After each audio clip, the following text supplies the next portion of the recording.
Так, ну вот попытка номер 2. Свечи я прокалил такой вот горелочкой.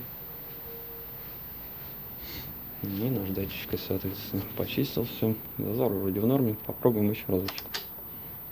Так, зажигание, подсос.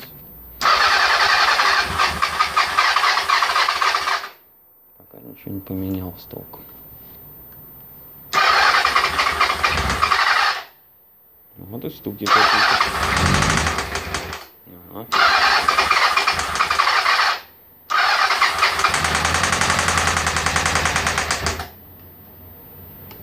Угу.